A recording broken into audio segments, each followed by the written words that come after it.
Леонид Николаевич, продолжим, пожалуй. Какие предприятия осуществляют геолого-разведочные работы на территории республики? Много ли их? На территории республики осуществляют геологоразведочные работы практически все крупные горнодобывающие предприятия, которые занимаются в России нефтью и газом. Да. Это либо сами крупные предприятия, «Газпром», «Роснефть», «Сургутнефтьгаз» и другие, либо их дочерние предприятия. И они осуществляют основной объем геологоразведочных работ на нефть и газ. За исключением региональных работ, которые осуществляет, заказывает сегодня от имени Роснедр и Росгеология, выполняют наше предприятие здесь Якутсгеофизика и другие предприятия. Это работы региональные по геофизическим работам на нефть и газ. По твердым полезным ископаемым основной объем выполняет группа акционерной компании «Алроса», это, собственно, сама «Алроса», Нижнеленская, «Алмазы», «Набара». Вот. Если брать работы поискового плана на благородные металлы, на другие виды твердых полезноископаемых, на подземные воды, на строительные материалы, то здесь значительный объем выполняет Якутсгеология. Вот, было раньше через заказ, через Роснедр, теперь через Росгеологию. Значительный объем выполняет она также работу на подземные воды и общераспространенные полезноископаемые, так называемые строительные материалы. Сами в целом на территории республики работает больше 200 предприятий, которые выполняют в том или ином виде объем геологоразведочных работ. Вот на те более 30 миллиардов рублей, которые я говорил, выполнены в 2015 году. Вот смотрите, более 200 предприятий. А на поиск каких полезных ископаемых в основном ориентированы геолого-разведочные работы по разным направлениям, финансируемые из бюджета республики, финансируемые из федерального бюджета, финансируемые из собственных средств, собственно говоря, разработчиков? Ну, я уже об этом говорил, что соотношение 10% тратит бюджет и 90% недропользователи. Значит, самый интерес всегда был в стране, он и сейчас еще не иссяк, это к нефти и газу. Значит, самые большие деньги тратят крупные компании на поиски и разведку нефтегазовых месторождений, площадей. Да. Сегодня у нас в работе на нефть и газ около 70 участков изучается этими компаниями. Следующее по объему это поисковая, да и региональная работа в определенном объеме ведет группа «Алроса». Да. Тоже большой объем, он второе место занимает. Следующие работы это на благородные металлы. Там работы разведочные ведут сами компании, крупные тоже и средние, даже небольшие артели, их около 40 у нас. Там вот соотношение такое. При этом присутствуют самые крупные, допустим, «Полюс золото», там и другие компании, «Полиметалл» заходит и так далее. Вот. Следующий объем работ, которые выполняются самые первые региональные и поисковые на твердые полезноископаемые, это Якутсгеология, если так брать. И объемы на подземные воды, объемы на строительные материалы выполняют небольшие предприятия, которые и осуществляют сами же и добычу. Интерес к этим работам возрастает. Почему? Первое, стройматериалы – это строительство крупных строек, обустройство крупных месторождений, таких как Шаянда, Талаканская, Среднебытовинская и другие. Строительство газовой трубы, то есть «Силы Сибири», там огромный объем, и там же ведутся геологоразведочные и работы по добыче. Следующее – это работы на подземные воды. Мы в первую очередь их ориентируем на сельские наши населенные пункты, поскольку наше село практически не пьет воду из подземных источников, которые во всем мире и в целом считаются самыми лучшими, самыми надежными. Эти работы делаются как за счет самих недропользователей, но в определенном объеме за счет бюджета Республики Саха-Якутия. Спасибо. Леонид Николаевич, а какие проблемы препятствуют, ну или мешают осуществлению деятельности? Какие бы могли перечислить, на поверхности? Проблемы, они всегда есть и всегда остаются. Первая проблема – это адаптирование наших предприятий, которые выполняют бюджетный заказ, к тем изменениям, которые довольно часто происходят на уровне управленческих решений, на уровне стабильности финансирования, на уровне надежного и однозначного финансирования программ геологоразведочных работ, как федеральной, так и республиканской.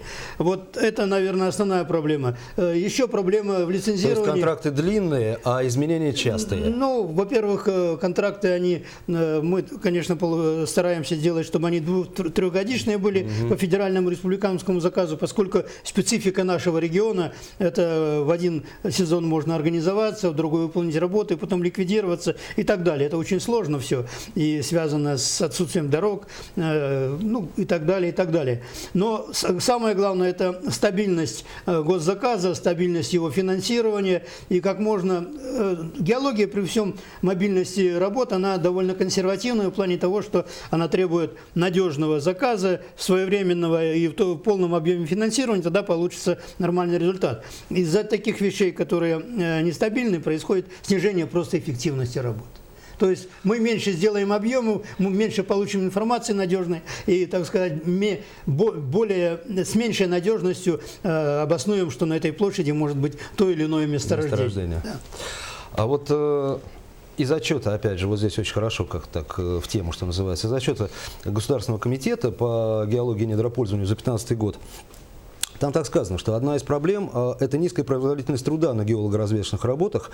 Это то, о чем вы сейчас говорите, кстати говоря, да? Низкая производительность труда на геологических работах, она связана прежде всего с низкой стоимостью самих геологоразведочных работ. Если брать индексы, которые с 1991 года произошли в строительных отраслях или, допустим, нефтегазовых добывающих по тем объемам, они в десятки раз выше, чем в отрасли, да. И так далее. Вот все это связано и дальше с низкими зарплатами, с низкой уже снижением привлекательности профессий, и все остальное накручивается сюда. Все-таки есть таковое, да? Конечно. Снижение. Да. Оно одновременно происходит вместе со снижением финансирования? Ну, это еще адаптированность предприятий к разным заказам. Принципиально добывающие предприятия, которые делают основной объем геологоразведочных работ, они не заинтересованы сегодня заказывать работы на сторону. Опять же, я говорю, в этом отношении должна быть преференция со стороны государства, чтобы интересно было заказывать другим организациям эти работы. Поскольку там возникают различные налоги, НДС и так далее, компании стараются своими силами сделать эти работы и создают, либо держат свои предприятия. А вот предприятия, которые выполняли государственный заказ, и где нестабильно финансирование идет, они не могут получить заказ от добывающих чаще всего предприятий. Вот здесь сложность есть. Но гибкость нужна и государственная, но и адаптирование самих предприятий к новым условиям. Но это требует довольно часто требуется, временем, которое идет. Хотя, еще раз хотел сказать, что геологоразведка – это все же консервативная отрасль. Если мы начали проект на 3 года, то он на 3 года должен быть соответствующим образом и обеспечен. Не должно быть лихорадивать, даже в том числе смена управления, либо руководства отраслью. Понятно. И так далее. Понятно. Леонид Николаевич, а давайте копнем глубже, сказал я геологу. Кадровые проблемы отрасли. Я знаю, что они тоже есть. Кадровые проблемы в отрасли, они по-разному везде. Значит, крупные компании, они стараются свои геологические службы обеспечить нормально, поскольку и там зарплата повыше и так далее. Вот. Есть проблемы в предприятиях, которые, опять же, выполняют госзаказ. И все у нас связано с теми проблемами, которые я перед этим сказал. Это одно. Второе, мне представляется, что государство должно поменять отношение к тому, каким образом направлять специалистов в те или иные отрасли, особенно в отрасли промышленные. То есть, если мы студента и выпускника, и молодого специалиста готовим за государственные деньги, то мы должны найти и сделать такие нормативные акты, которые обяжут предприятие, чтобы он определенное время там отработал. Может быть, это на предприятиях, которые обеспечивают именно государственный заказ, самая важная задача и так далее. Сегодня, я вот занимаюсь в университете сам преподаванием, мы постоянно занимаемся той или иной мере распределением как студентов на практику, так и на работу. При наличии договоров предприятия не всегда готовы принять, потому что нет норматива, нет такого требования законного, чтобы оно обязано было принять студента. Это поселяет определенную вольность, как говорят, инфантильность и так далее. и время наше, время легких доходов, как говорится, Понятно, нахождение да. этого снизило престиж не только геологической профессии, но и многим профессиям, которые связаны с промышленностью. Сегодня государство каким-то образом поворачивается здесь, но мне кажется, начинать надо в первую очередь с нормативной базы. Спасибо. Леонид Николаевич, пути решения проблемы проведения геолого-разведочных работ и лицензирования, соответственно, участков недр на особо охраняемых территориях? Ну, особо охраняемые территории, на то они и особо охраняемые территории. Да. На определенного вида особо охраняемых территорий геологоразведка вообще запрещена. Да. Она запрещена в заповедниках государственных, в заказниках. При этом, разрешив геологоразведочные работы определенных видов парков там, и так далее, ну, под контролем специальных служб, которые там есть, дальше вопрос возникает, а как осваивать это месторождение, если мы его там открыли? Дело в том, что большинство вот этих особо охраняемых территорий, они своим статусом запрещают проводить дальше подготовку к освоению. Ну так зачем тогда проводить там работы вообще, если так уж по-серьезному? Но вернемся к началу. Особо охраняемая территория, значит, скорее всего, она должна быть и от работ геологоразведочного плана, но освобождена. Вопрос, насколько обосновано выделение той или иной территории и так далее. Если есть особо важные государственные задачи, можно поменять границы, допустим, если это позволяет статус территории. Понятно. Надо очень осторожно к этому делу относиться. Наше время уже подходит к концу. Очень короткий вопрос. Да, нет. Часто ли факты самовольного пользования недрами? Не очень часто, но есть. Но есть. Чего ищут в основном?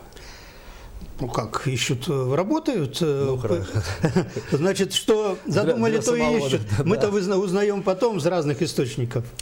Спасибо вам большое за встречу. Я напоминаю телезрителям, что в гостях у нас был председатель Государственного комитета Республики Саха-Якутия по геологии и недропользованию Леонид Ковалев. Смотрите нас завтра в 19:15. Это была «Арена событий». Всего вам доброго. До свидания. Спасибо.